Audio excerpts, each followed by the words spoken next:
Importance of Bhagavad Gita. Bhagavad Gita का महत्व। भगवद गीता हिंदू धर्म का एक अत्यंत पवित्र ग्रंथ है जिसे श्री कृष्ण महाभारत के युद्ध में अर्जुन के उपदेश दिया था। इस महत्वपूर्ण आध्यात्मिक नैतिक व्यवहारिक दृष्टि से आध्यात्मिक है। राधे राधे। आध्यात्मिक महत्व।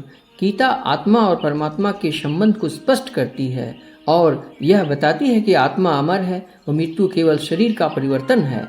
मोक्ष प्राप्ति के मार्ग ज्ञान योग, भक्ति योग और कर्म योग का ज्ञान कराती है। Life changing lesson.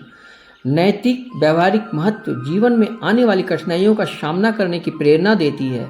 कर्तव्य धर्म न्याय के महत्व को समझाती है। अनासक्त रहकर कर्म करने की शिक्षा देती है। राधे राधे। नंबर 3 कर्मयोग संदेश। हाय गीता। गीता कर्मयोग कर्मण्येवाधिकारस्ते कर्म फलेषु कदाचन। कर्म किए जाओ, फल की इच्छा मत करो।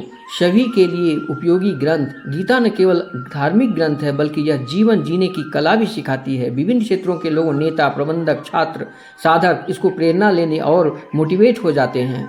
व्यापारी प्रभाव, विश्वव्यापी प्रभाव। गीता के उपदेश केवल हिंदू धर्म तक सीमित नहीं है बल्कि पूरी दुनिया में के Lord Krishna consciousness in the world. अतः भगवत गीता न केवल धार्मिक ग्रंथ है बल्कि एक दार्शनिक व्यवहारिक ज्ञान है और ज्ञान की प्रेरणा देती है। जय श्री कृष्णा। राधे राधे। भागवत गीता को में मन की शांति प्राप्त करने के लिए कई उपदेश दिए गए हैं। कुछ प्रमुख श्लोक और उनके सारांश इस प्रकार हैं। संतोष। नंबर 1 संतोष समत्व भाव। श्लोक 2 अध्याय का 47वां ये श्लोक है। कर्मण्येवाधिकारस्ते मा फलेषु कदाचन। अर्थात हम अपने केवल अपने कर्म करने का अधिकार है लेकिन उनके फलों की चिंता नहीं करनी चाहिए। फल की आसक्ति त्यागने से मन शांत रहता है। नंबर 2 योग और ध्यान। श्लोक 6 अध्याय का 6 नंबर श्लोक। उद्देर आत्मना मानं नात्मानं मनावसादयेत। अर्थ व्यक्ति को स्वयं अपने मन को नियंत्रित करके उठाना चाहिए, उसे गिरने नहीं देना चाहिए। ध्यान और आत्मनियंत्रण से मन को शांति मिलती है। नंबर 3 आसक्ति का त्याग। श्लोक 2 अध्याय का 70 में कहता है। अपूर्यमान मचलम प्रतिष्ठम समुद्र माप प्रविशन्ति यद्वत। अर्थात जैसे सागर में अनेक नदियाँ मिलती हैं फिर भी वह शांत रहता है, वैसे ही जो व्यक्ति इच्छाओं को समर्पित कर देता है उसे शांति प्राप्त होती है। नंबर 4 भगवती और समर्पण। श्लोक 18 नंबर 66 में कहा गया है। सर्वधर्मान् परित्यज्य ममेकं शरणं व्रज। अर्थात जब व्यक्ति सभी सांसारिक चिंताओं और कर्तव्यों को भगवान के चरणों में समर्पित कर देता है तब उसे पूर्ण शांति मिलती है। निष्कर्ष भगवत गीता सिखाती है कि मन की शांति कर्मयोग, भक्ति, ध्यान और समर्पण के माध्यम से प्राप्त होती है।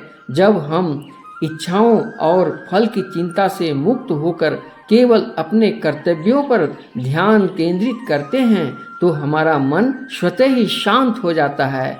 यह जय श्री कृष्णा। राधे राधे। जय श्री कृष्णा। राधे राधे। हरे कृष्ण राधे राधे।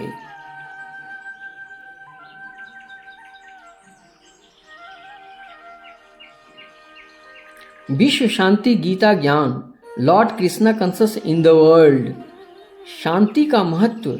गीता में भगवान श्री कृष्ण ने अर्जुन को शांति और धर्म का ज्ञान दिया।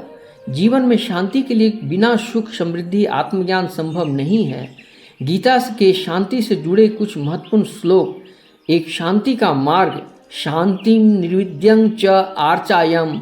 अर्थात सच्ची शांति तभी मिलती है जब हम मोह माया से मुक्त होकर सत्य और धर्म के मार्ग पर चलते हैं। नंबर 2 अहंकार त्याग और शांति।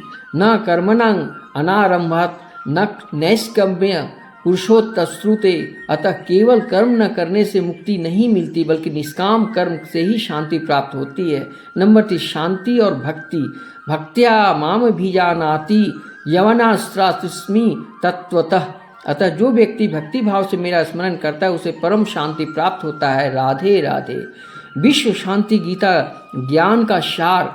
आत्म संयम से शांति मिलती है। लोभ, क्रोध और अहंकार से मुक्ति शांति के द्वार खोलती है। निष्काम कर्म समर्पण से व्यक्ति परम शांति को प्राप्त करता है। सच्ची शांति बाहरी चीज़ों में नहीं बल्कि आत्मज्ञान अध्यात्म में है, अपने हृदय में है। निष्कर्ष, गीता का ज्ञान न केवल व्यक्तिगत शांति बल्कि विश्व शांति के लिए प्रेरणादायक है। जब व्यक्ति स्वयं के भीतर शांति स्थापित करता है तभी वह समाज या विश्व का कल्याण कर सकता है। जय श्री कृष्ण। राधे राधे। जय